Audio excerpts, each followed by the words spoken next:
I guess there's something to be said because there's so few and far between that it can be challenging to evaluate left-handed quarterbacks in some respects. And maybe that's true. There is something to that. It certainly can be challenging and limiting when you try to think of who do I compare them to from a talent and skills and projectability standpoint, because there's just not a lot of options there, right? So then there's some questions about, like, with a left-handed quarterback, the ball spins differently, it's thrown differently. How does that play with the wide receivers? And it's kind of a thing to me of, yeah, but if those receivers are good enough, that shouldn't be that big of a deal. But we're talking about Michael Penix Jr., of course. And I expect and anticipate and would be stunned if he was as polarizing of a prospect in this draft class as anybody. I could absolutely see where some teams would have him rated QB2, and I could see other teams have a third or fourth round grade on him. I really think the range is that wide. Most everybody's going to have Caleb Williams high in the first round, or if they don't like his personality or have concerns about his leadership, his character, they probably removed him from the board entirely, right? Drake May, you look at him, and the lowest grade I would anticipate teams having on him would be a second round grade, and that'd be few and far between. J.J. McCarthy is going to fall into like that 10 to 45 range in terms of overall big board. I could see some teams valuing Bo Nix more than Michael Penix. But I expect the range here to be very broad. And ultimately, I land on the lower end of that range. Now, there are some things that give you some hope, like if you're trying to project him to the NFL level, he's got arm talent.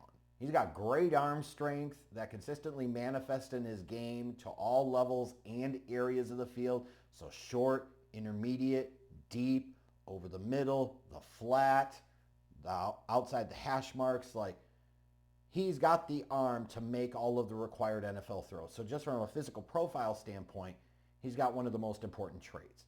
And for those that say that arm strength is overrated, arm strength isn't everything, arm strength matters. I've used the comparison in one of the other scouting videos talking about the game of golf. And that, no, hitting it long off the tee isn't everything, but it sure fucking helps.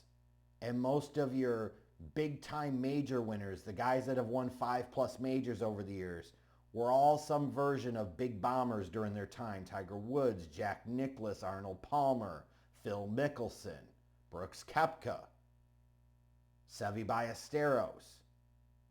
Like, yes, you have somebody like a Nick Faldo mixed in, but Tom Watson could hit the ball pretty long back in his day. He was a superior ball striker in his time. Lee Trevino was a bit of a shorter hitter, but he was so supreme in everything else about his game.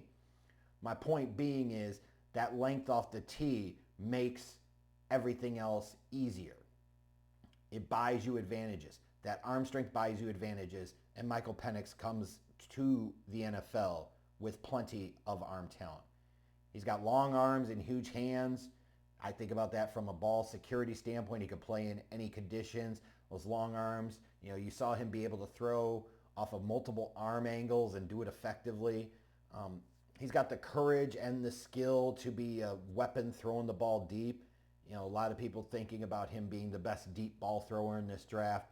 And I'm not sure I would go that far, but I won't majorly object if somebody thinks that, because he can rip it down the field and he does it pretty well. He's got the courage to stand tough in the pocket while avoiding bad sacks. Now that could be a good thing or a bad thing depending upon your perspective, but he's not super flighty in the pocket. He shows some of that subtle movement skill within the pocket to be able to buy himself a little bit of time. But he's going to make his living first and foremost, succeed or fail at the NFL level, not because he's an athlete, but because he's a pocket passer. He works fluidly through his progressions. He's quick to process and react to what he sees. Now that I like, because you don't always get that from these college kids. A lot of times playing in these one read and throw type of systems, throwing a ton of screens and everything else. It's fair to say, well, he also had a Dunze and McMillan and Polk. He had a shit ton of talent to throw to at Washington. That doesn't hurt. It certainly helps quite a bit, right? But he wasn't always locking on to his primary target.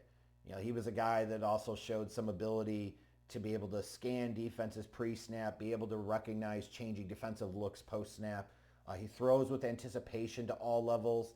He can get some yards with his feet. I'm not calling it out as a massive strength because it's not like it's a huge weapon, but it is something that you could get caught off guard with as a defense because you wouldn't leave a spy there because you wouldn't view Penix as being somebody that's going to pick up additional yardage with his feet.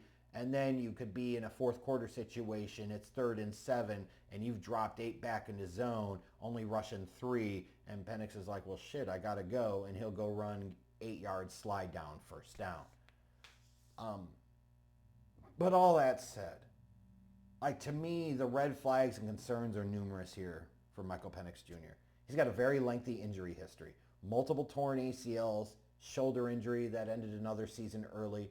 And while it's fair to say, hey, recently his health was pretty good, and you could point to that as a positive and say he's overcome several injuries, managed to stay healthy recently, could point to some resiliency, some determination, some fight within him, could be a character thing as a positive. I would agree with that, right? But there's also the literal functional reality of the fact of this guy has a pretty long and lengthy injury history. He's also old as a prospect. He's going to be 24 years old as a rookie. Like, so you sit there and say, yeah, look at how great he was. Well, how bad were you expecting him to be playing 5-6 years of fucking college and getting all that starting experience, right? Beyond all that, though, I don't give a fuck what anybody says. His accuracy stinks to all areas of the field. His ball placement is atrocious. And you saw this pop up many times in big games in 2023. When he needed to be precise and pinpoint, he just wasn't. Receivers had to come back and adjust to the ball. They had to change their routes. They had to make athletic moves to try and catch it.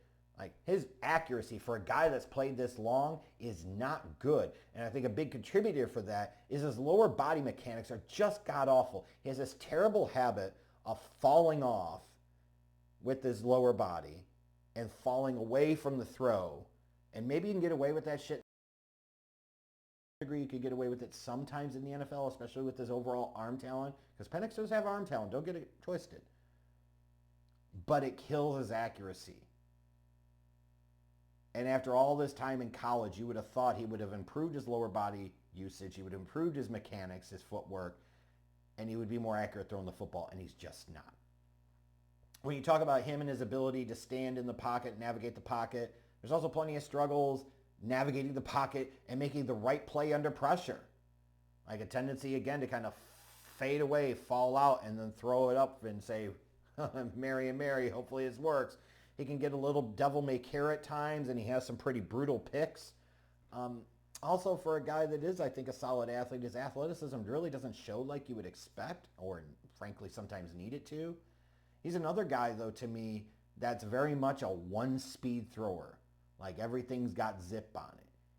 He's really struggled to show some of the feel and finesse, be able to make some of those touch throws.